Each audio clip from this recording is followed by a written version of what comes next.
Welcome to the Designer Practice Podcast. I'm your host, Kayla Das, and I am a Canadian social worker, business coach, and private practice owner. I love all things systems, strategies, and step-by-step processes, helping therapists and coaches design a private practice that doesn't only provide practice profitability, but also the time freedom that they had initially set out to achieve. In this podcast, we'll discuss everything from private practice startup to passive income to building automated systems so that you spend less time inside of your practice and more time outside of it doing the things that you love. Let's dive in.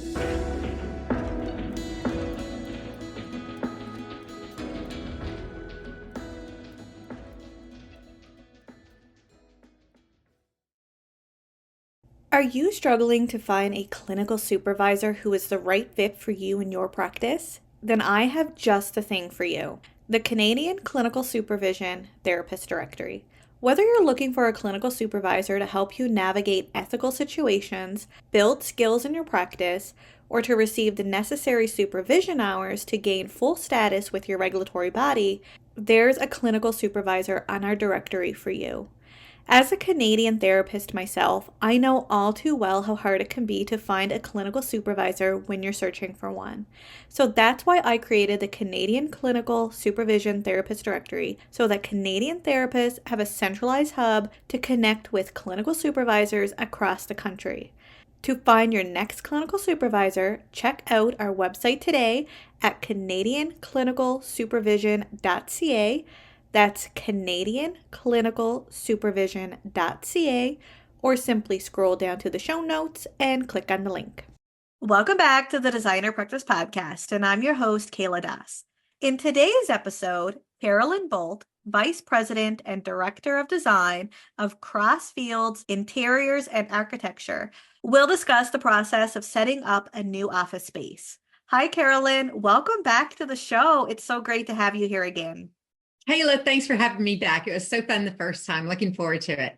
For any listener who hasn't heard of your previous episode, I definitely recommend going back and listening to episode 94. It was in December, and it discussed why practice office design matters. And now today, we're going to take it a step further, and we're actually going to talk about the specifics of the process of opening a new office space, or even redesigning an existing office space. So just in case any listener didn't get a chance to listen to the previous episode, please introduce yourself, where you're from, and tell us a little bit about what you do.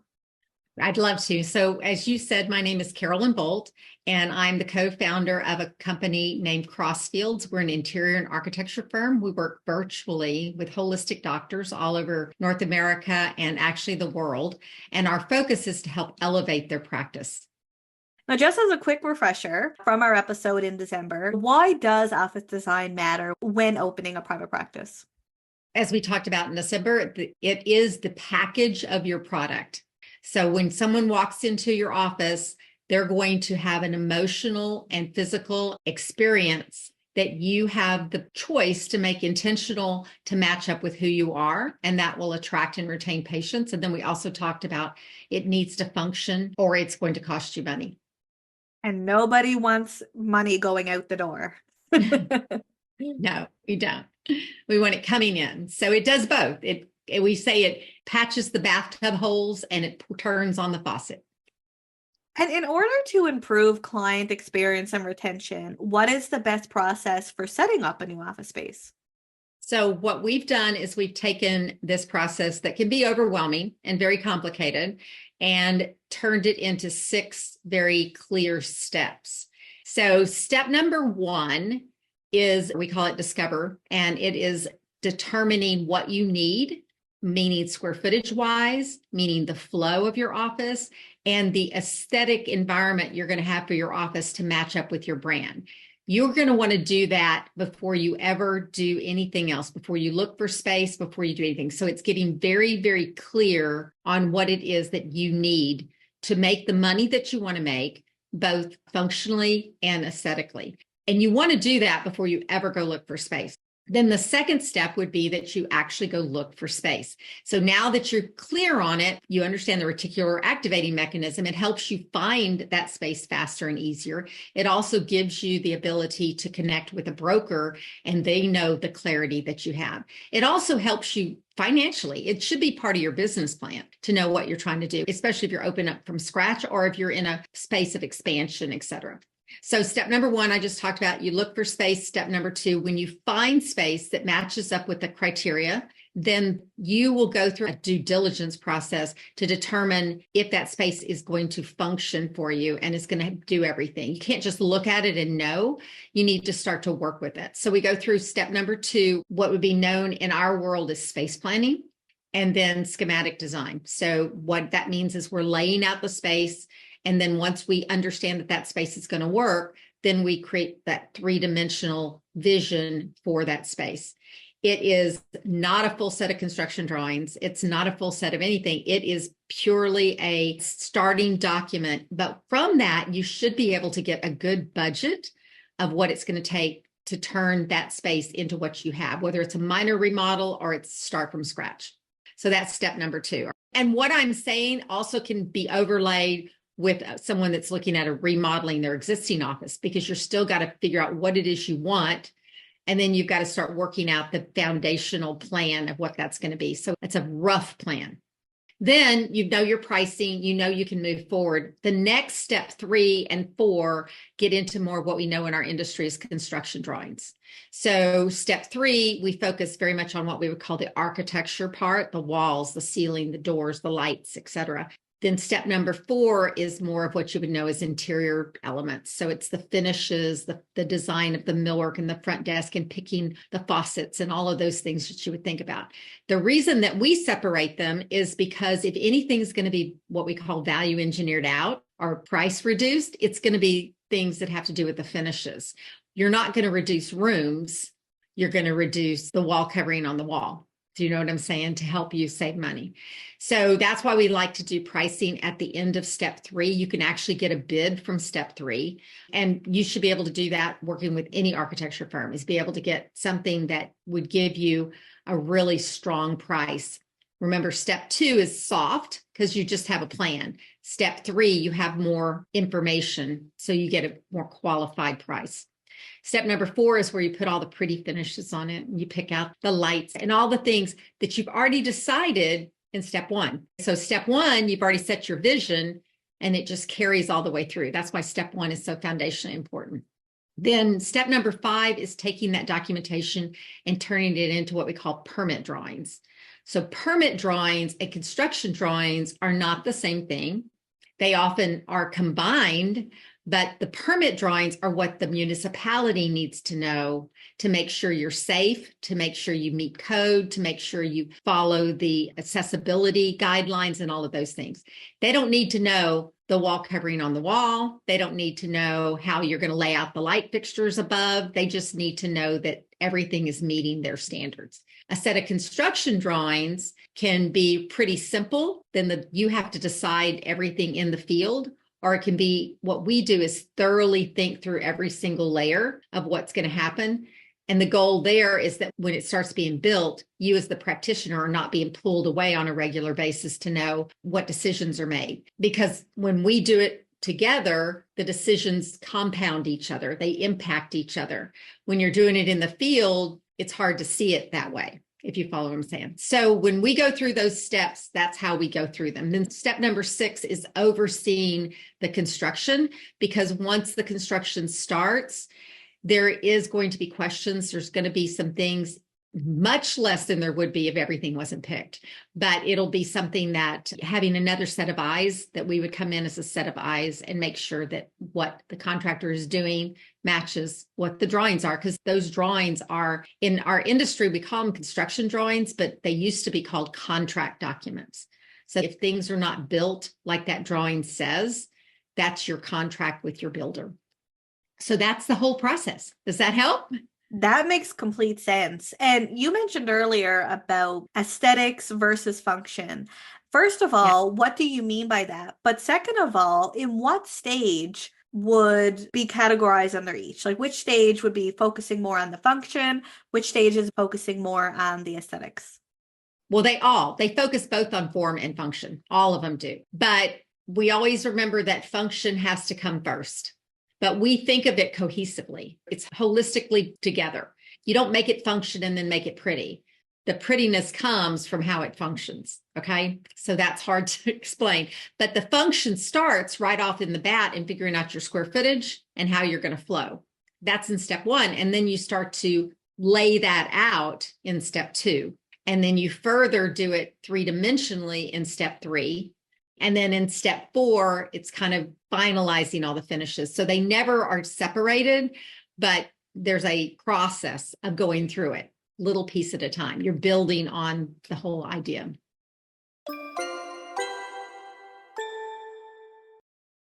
Advertising your private practice can sometimes feel like a challenge, but it doesn't have to be, especially if you have the right SEO team backing you up. I can say with confidence that that team is Snap SEO. Snap SEO is an Edmonton-based digital marketing company that provides digital marketing services that focuses primarily on getting clients to your website through organic SEO strategies or through paid ads. Since 2024, Snap SEO helps me manage my SEO, and my SEO has skyrocketed because of their help. Not only that, Snap SEO prides themselves on excellent customer service, and I can assure you they deliver on that promise.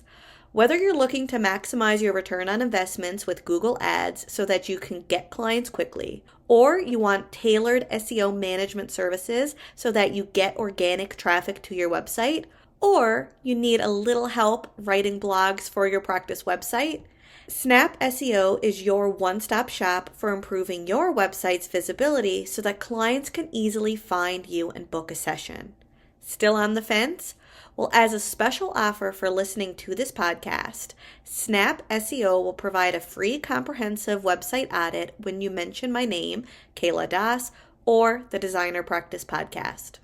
If you're ready to work with an honest, value-driven, and customer-focused SEO company, check out Snap SEO today at snapseo.ca. That's snapseo.ca. Or you can simply scroll down to the show notes and click on the link. Now back to the show. And I think that's really important that you're highlighting that, because I think sometimes we look at how can we make the space as pretty as possible, but not always taking in the function aspect of it. And sometimes maybe it's the other way around as well. Sometimes we're thinking about how can I make this so functional, but then it doesn't look very good. And then as a result, we're like sacrificing that aesthetics piece. So I love that you're highlighting that really it goes throughout the entire process. Yeah, there might be a certain step that focuses on it a little more, but for the most part, they go hand in hand throughout the process. They do. And one of the things I just want your listeners to understand is that interior design and architecture is not a luxury. So let me just speak to that a minute, because I've had practitioners say, oh, I can't do that. It's a luxury. In business, laying out your website and designing your website and having a quality person do your website and know that it's going to work, it's going to function, it's going to flow. People are going to have a good user experience. People are going to see it and be attracted to it when they compare you against the next person. It's accepted in website design. It translates, and it has way before we ever had website, into the office design. So large corporations already know this. Hospitality and retail, they already know that. But part of my message is to help the small practitioner understand that it should be a piece of your business plan to make sure that all of that is put together. The other thing I want to say is quality interior design does not have to be expensive. It could be just how you use paint. We talk about paint and lighting. Those two will make the biggest impact, because the light level has a lot to do with how you feel in the space. Your energy goes up, the brighter it is. Your energy lowers, the darker it is. That's just a natural psychology. It's probably biology too. But with all of that, there's just using lighting purposefully and not having that big old wash of light that you get in a retail strip center can make a big difference. And then using color, and not necessarily a color palette, but just it could be tones of neutral. but using the contrast, using that visual where you create some differences in depth and stuff with paint is the most inexpensive thing you can do. So it doesn't have to be expensive. It just needs to be thought through and intentional. I love those tips because I do watch HGTV a lot. And, I do not have a knack for design. Like, I do not.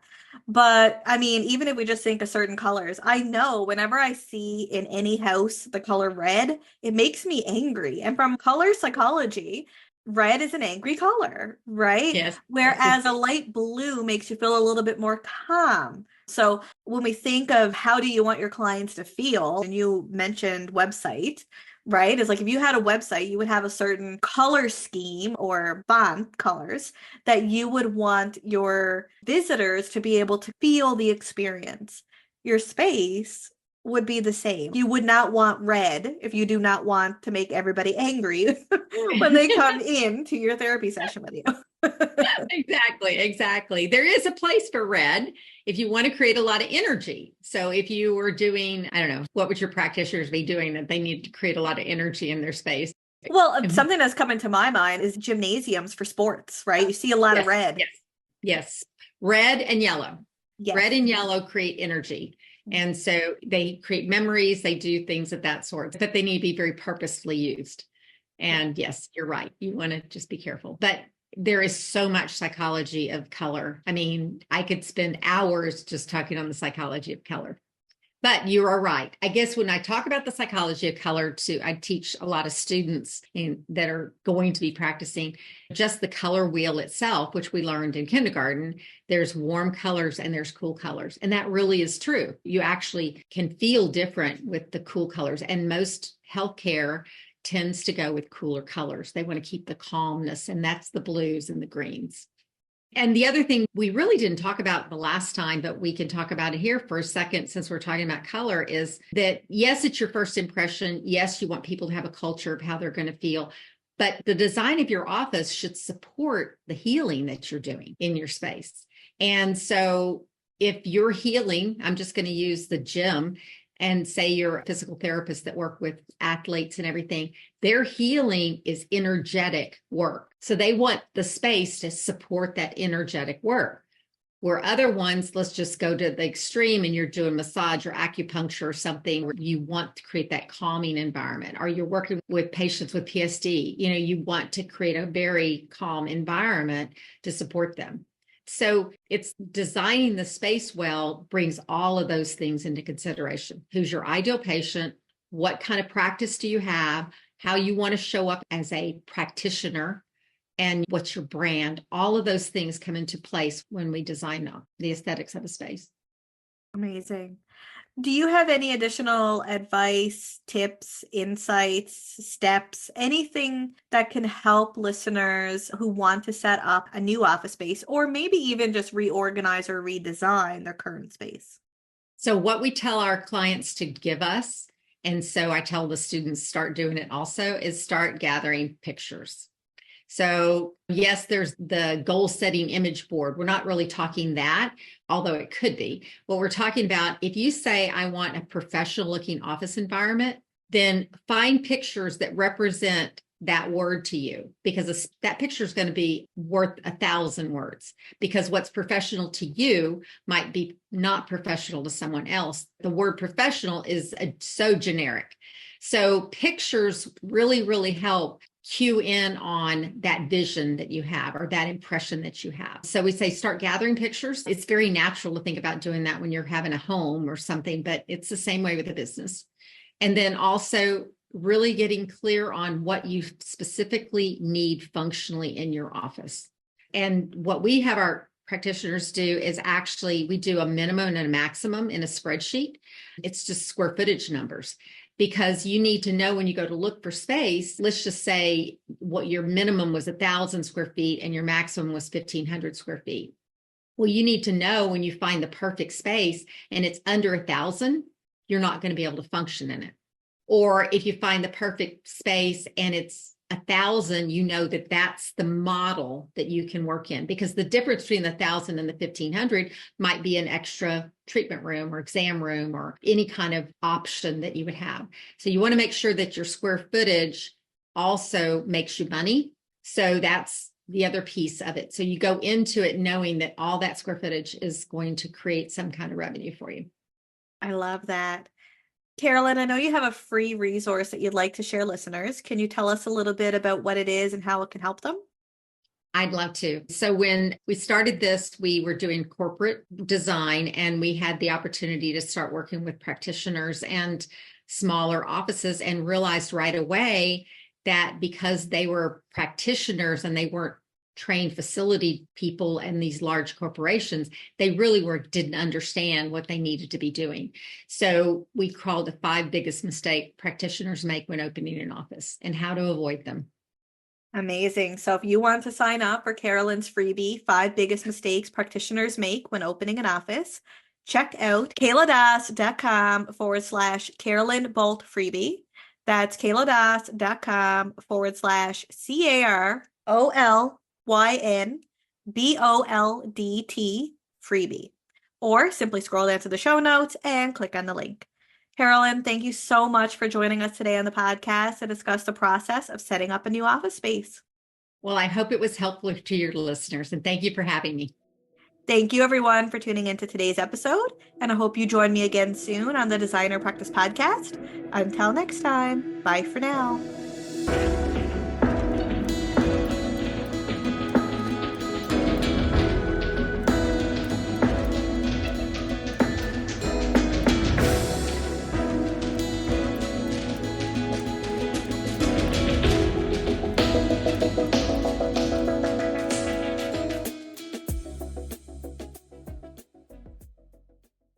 Please be advised that the podcast advertisements and links in this episode may be affiliate and/or sponsor links where Evaspare Inc. and the Designer Practice Podcast receive compensation for sales or signups made through link clicks. This helps the Designer Practice Podcast continue to provide free and valuable content to you each week. Thank you, and we appreciate your support.